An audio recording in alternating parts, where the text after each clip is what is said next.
A little follow-up on the rollover valve. Okay, so basically I had done a simple fix for the time I wanted to get out and ride. I didn't have a lot of time, and the last video, I'm going to leave that video up just because it does work fine. I had used this, and I had chopped into the factory tube and just teed off it. So basically today and yesterday I've been working on the sled, doing a bunch of work, oil change, chain case, all that stuff. So I got it all apart, and it is interesting once you get it apart how it is nice to just start making more room under here. And I just felt like I might as well just get rid of that valve altogether because I'm really not using it. And I really don't want anything going back into my intake track, getting blown through the turbo and through the charge tube. So basically I just did away with it all. I plugged it off. So the original setup over here, this is plugged off. Nothing going on there on the intake side. I took this tube out. This valve, you know, as you all probably know, used to sit here like this. So I basically took everything out. Not going to use it. So what I did is I went up to a 1/2 inch. I wanted to try to keep it small so there was more room in here to loop it. So I didn't really want to go to a 5/8 or 3/4. So I went to a 1/2 inch fuel line. It's a very, very solid, hard rubber. Fuel line is kind of like it's just tough. Compared to this stuff, this was the stuff that was going to the front. Basically it was up here, going down to the intake. And this stuff is very, very soft. It's got no fibers in it. I don't know how good this will do in the heat. So I didn't want to like reuse this. This stuff, you can't even pinch it. You can't even pinch this stuff. This stuff is just flimsy. So I just wanted to show the difference there.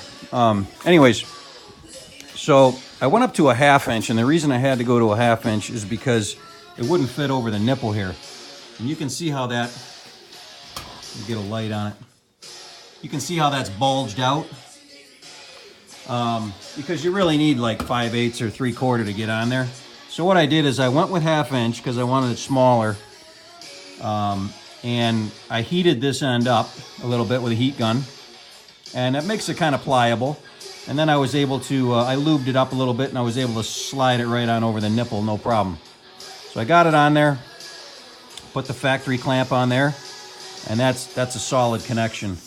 And then I ran it up just outside the heated wire loom, or the heat tape wire loom. So I ran it right up the outside of that.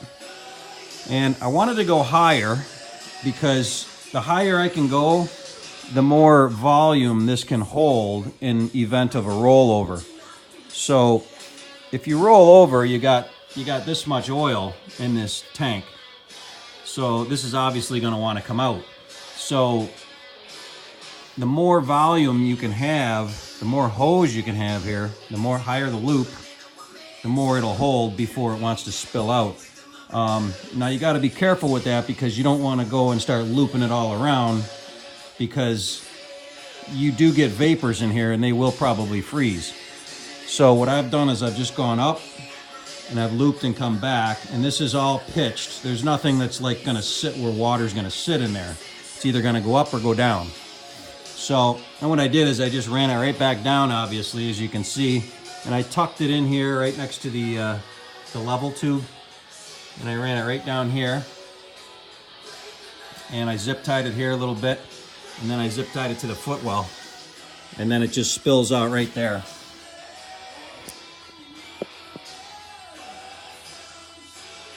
You can kind of see how that goes.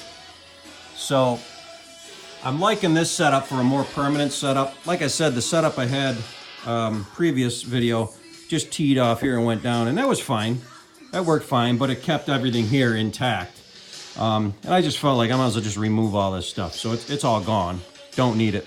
as far as I'm concerned, I'm not gonna want it. Don't need it. But I do like the little bit higher tube, a little bit more volume. I think it's a pretty clean look. Now you got to be a little careful too, because you can't.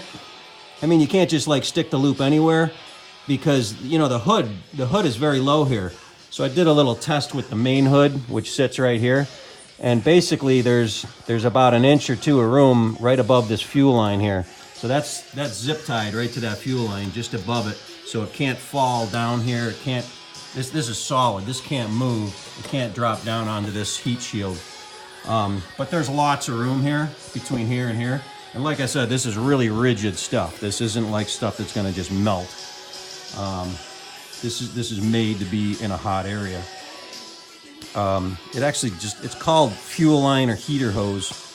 Yeah, right there it says heater hose right on it. So it works pretty good. I don't see any problem with it. Made for hot temps.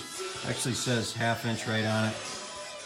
Okay, so that's just a little overview of the getting rid of the rollover valve part 2.